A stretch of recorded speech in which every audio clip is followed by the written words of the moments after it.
دنیا کی تاریخ ایسے قصہ گوئیوں سے بھری پڑی ہے جنہوں نے زمین پر حکومت کی، لیکن ایک نام ایسا ہے جسے سنتے ہی ذہن میں صرف خوف، تکبر اور پھر ایک دردناک انجام کی تصویر ابھرتی ہے۔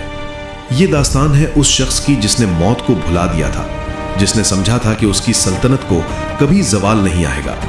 وہ مصر کا عظیم الشان فرعون تھا، ایک ایسا انسان جس نے اپنی طاقت کے نشے میں خود کو رب ہونے کا دعویٰ کر دیا۔ لیکن کیا واقعی انسانی طاقت خدا کی لاٹھی سے بچ سکتی ہے؟ آج کی اس ویڈیو میں ہم آپ کو صدیوں پیچھے لے جائیں گے، مصر کے ان قدیم محلات میں جہاں فرعون کا حکم چلتا تھا، اور پھر دریائے نیل کے اس کنارے جہاں اس کا غرور ہمیشہ کے لیے دفن ہو گیا۔ میرے ساتھ اس سفر پر رہیے، کیونکہ آج آپ وہ سبق سیکھیں گے جو تاریخ نے بڑے بڑے بادشاہوں کو سکھایا۔ رامسیس دوم، جسے دنیا فرعون کے نام سے جانتی ہے، اس کے دور میں مصر یعنی ایجپٹ اپنی کامیابی کی بلندیوں پر تھا۔ امیجن کیجئے ہزاروں سپاہی جن کی تلواریں دھوپ میں چمکتی تھیں، ایک ایسی فوج جس کے گھوڑوں کی ٹپوں سے زمین لرز اٹھتی تھی۔ فرعون کا محل سونے، چاندی اور قیمتی ہیرا جواہرات سے بنا تھا۔ اس کا تخت اتنا اونچا تھا کہ لوگ اس کے سامنے گردن اٹھانے کی ہمت نہیں کرتے تھے۔ اس نے اپنے ملک کے لوگوں کو دو طبقوں میں بانٹ رکھا تھا، ایک قبطی جو اس کے اپنے لوگ تھے، اور دوسرے بنی اسرائیل جنہیں وہ انسان تک نہیں سمجھتا تھا۔ ان معصوم لوگوں سے جانوروں کی طرح کام لیا جاتا، انہیں زنجیروں میں جکڑا جاتا اور ان پر اتنے مظالم ڈھائے جاتے کہ انسانیت کانپ اٹھتی۔ فرعون کا ماننا تھا کہ یہ دنیا اس کے لیے ہے اور وہ ہی سب کا مالک ہے۔ کہتے ہیں کہ ظلم جب حد سے بڑھ جائے تو اس کے زوال کا وقت شروع ہو جاتا ہے۔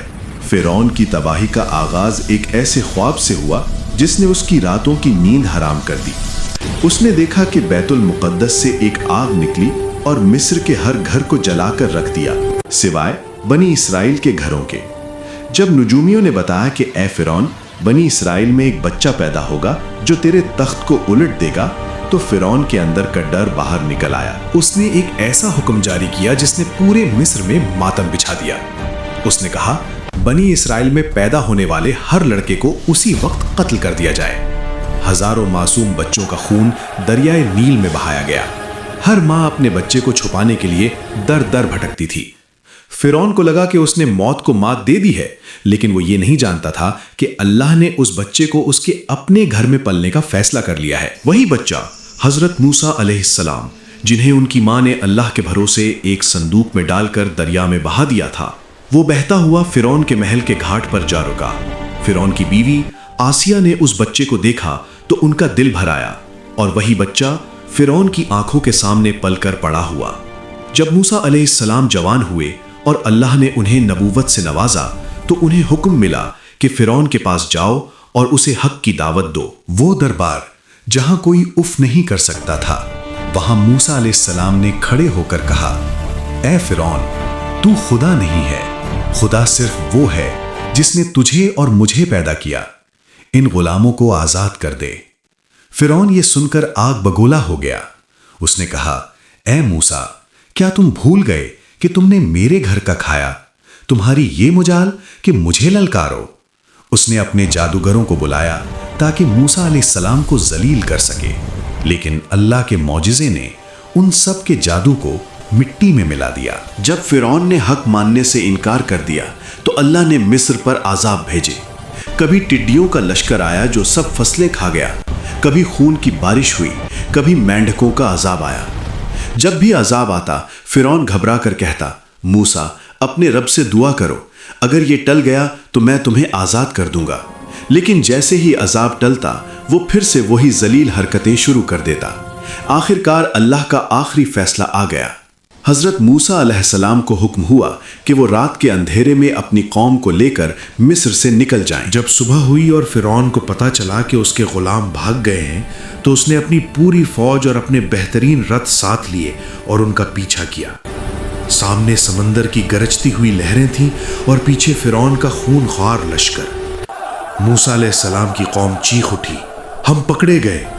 لیکن موسیٰ علیہ السلام نے فرمایا، ہرگز نہیں، میرے ساتھ میرا رب ہے۔ اس وقت ایک ایسا معجزہ ہوا جسے آج تک دنیا یاد کرتی ہے۔ موسیٰ علیہ السلام نے اپنی لاٹھی پانی پر ماری اور سمندر کسی پہاڑ کی طرح پھٹ گیا۔ بیچ میں خشک رستے بن گئے اور موسیٰ علیہ السلام کی قوم سلامت دوسری طرف نکل گئی۔ فرعون جو تکبر سے بھرا تھا سمجھا کہ یہ رستہ اس کے لیے بھی ہے۔ وہ اپنے گھوڑوں سمیت دریا کے درمیان پہنچ گیا۔ جیسے ہی وہ بیچ میں پہنچا اللہ نے پانی کو ملنے کا حکم دیا۔ وہ عظیم لشکر، وہ سونے کے رتھ اور وہ خود ساختہ خدا فرعون سب پانی کے اندر سسکیاں لینے لگے۔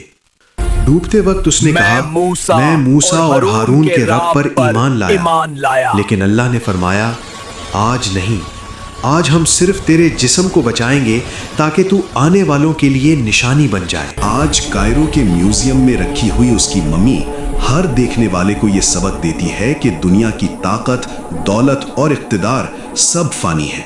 اصل طاقت صرف اس رب کی ہے جو صدیوں سے ہے اور صدیوں تک رہے گا۔ اگر یہ کہانی اچھی لگی ہو تو ویڈیو کو لائک کریں، کامنٹس میں لکھیں کہ اگلے حصے میں کس قوم کی کہانی سننا چاہتے ہیں، اور چینل کو سبسکرائب کرنا نہ بھولیے گا۔